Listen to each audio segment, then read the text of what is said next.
Hi all, in this video we're going to quickly review how to use the Dado Stack in the Sawstop table saw.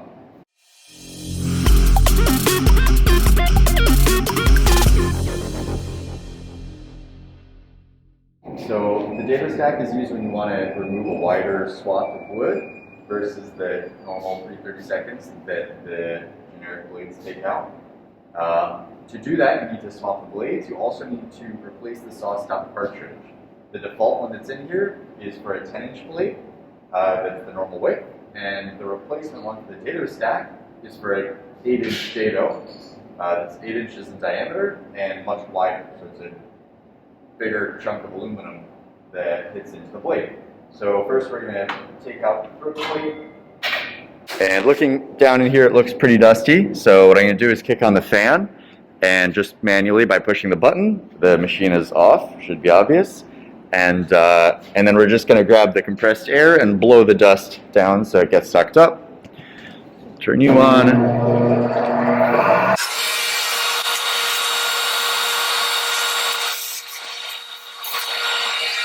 Going to twist this to turn it off, making sure that it isn't pushed in, because then it won't turn on for the next person. Alright, so we'll obviously need to vacuum up a little bit now when we're done, but in here it is nice and clean. So the first thing we're going to do is take out the riving knife. The riving knife is supposed to sit right in the path of the blade. The Dado Stack is wider, so the riving knife wouldn't do anything for you there. Then we will take out the blade. So we'll grab the 2 wrenches off the side. And using the 2 wrenches, open one, closed one. This should all be fairly familiar. And then we're going to remove the nut and the washer without dropping them down.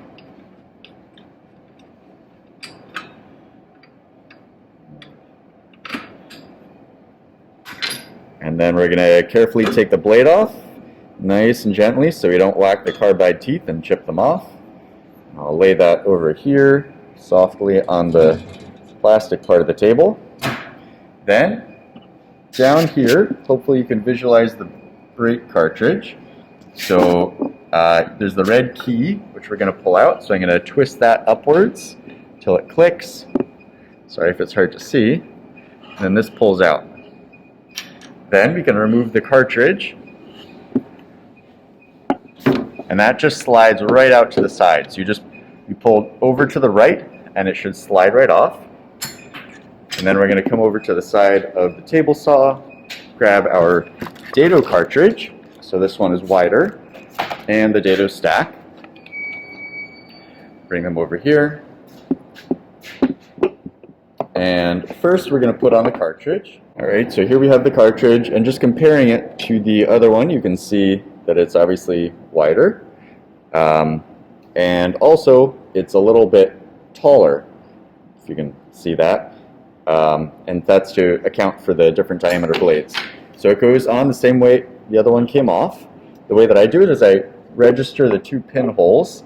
So the first one, this big one, goes up top, and then the smaller one that you can probably see down there, way down there, goes on this hole. You can also think of the blade sitting in here to help you get a sense of where the cartridge should go. So I'll go down there. The first hole is easy to see. Slide that on. And then the second one, up here, slides right on. And it needs to slide on straight for it to sit in there. All right, then you just give it a little tap so it sits in there nicely. Then we take this key, and the key is going to slide in this position, and then we'll rotate 90 degrees down to engage it, to lock it in place. So pin goes in, so the pin is in, and then all the way in, and then we lock it down, and you can feel it and hear it click. So that's how you know it's in there. If it isn't clicked all the way, then the blade won't turn on, it'll flash something. And then you just take the key out, clean it off, make sure it's seating all the way, put the key in, and tighten it back down. Alright, so now we can put the Dado Stack in. So the riving knife I'm just going to hang up on the side. And while I was over there, I also grabbed the throat plate for the wider groove for the Dado Stack. And we can hang up the old throat plate. Alright, so now looking at this Dado Stack, we can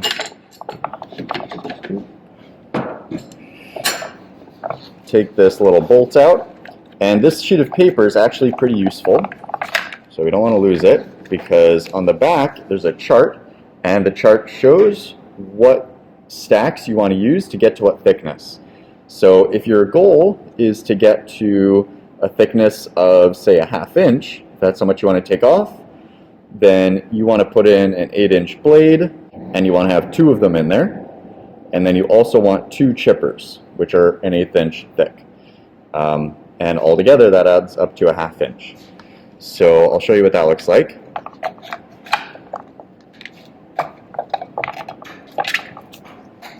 So these are the blades. So we have 2 of those.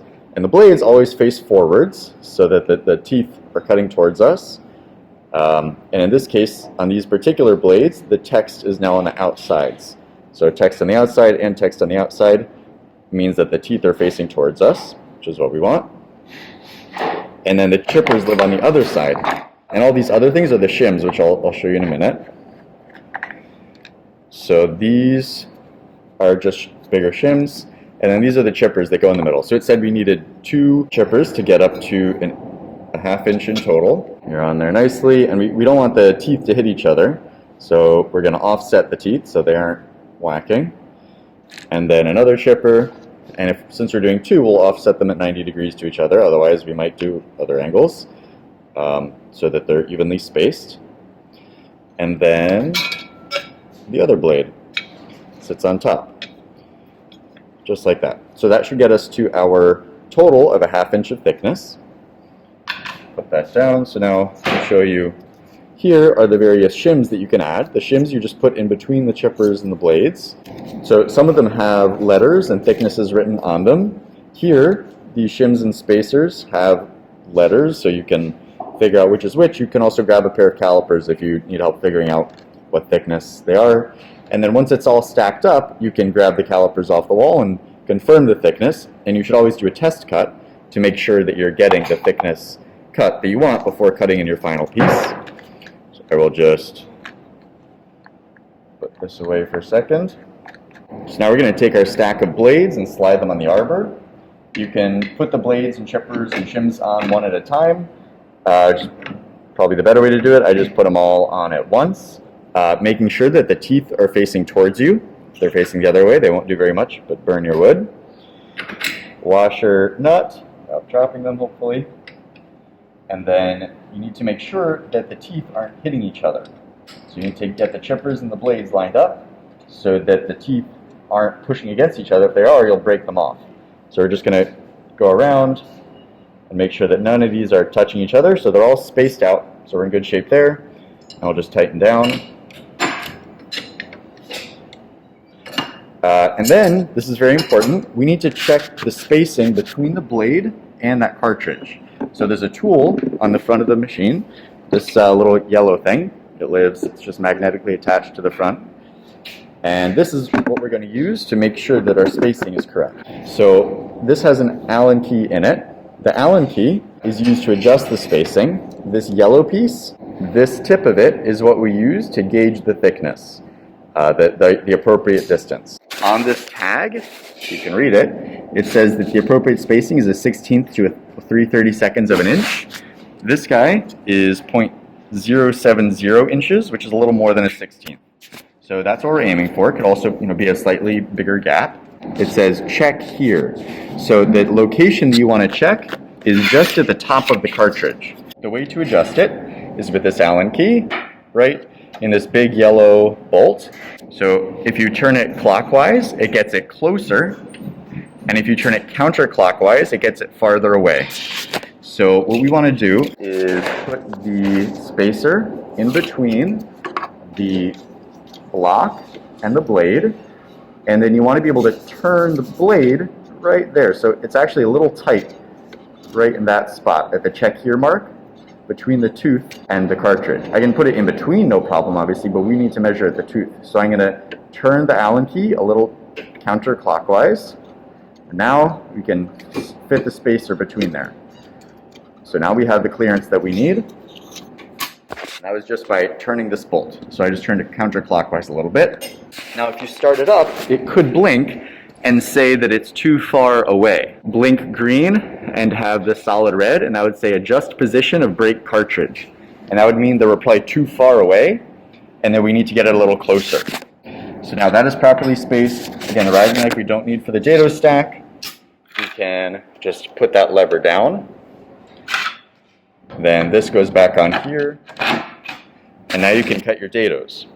So you might be doing this for a finger joint, for pockets, for shelves. There's all sorts of reasons why you might want to take out a groove or a dado, but that's how you put the stack in there. So when you are putting it back to the normal blade, it's the same thing in reverse.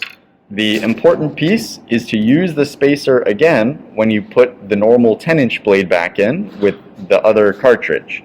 So I'll show you that piece. The rest of it, taking the blade off, taking the cartridge off, putting the other one back on, is identical.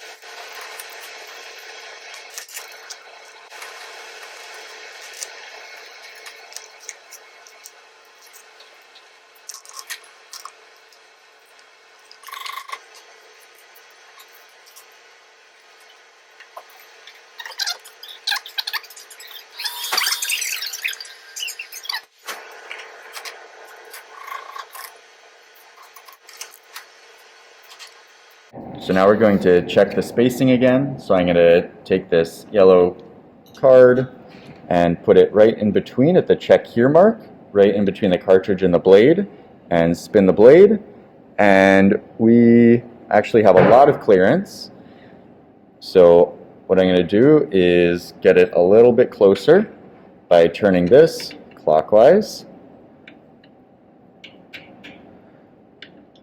There we go. And it doesn't need to be snug, but it needs to be a little bit closer. So I think that should be good. So we'll take this. This lives right in here and is just magnetically attached to the front of the table saw.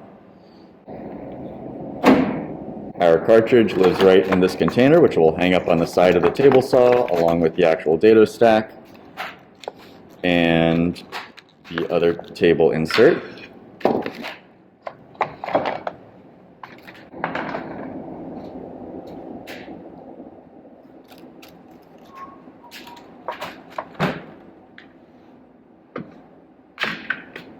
And we're going to slide this on here, and then I'm just going to turn the table saw on just to confirm that it doesn't give us any flashy lights. So now we go to turn this on,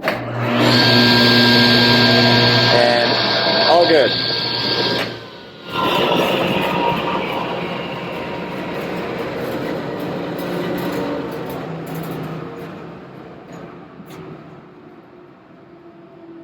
Thanks for watching.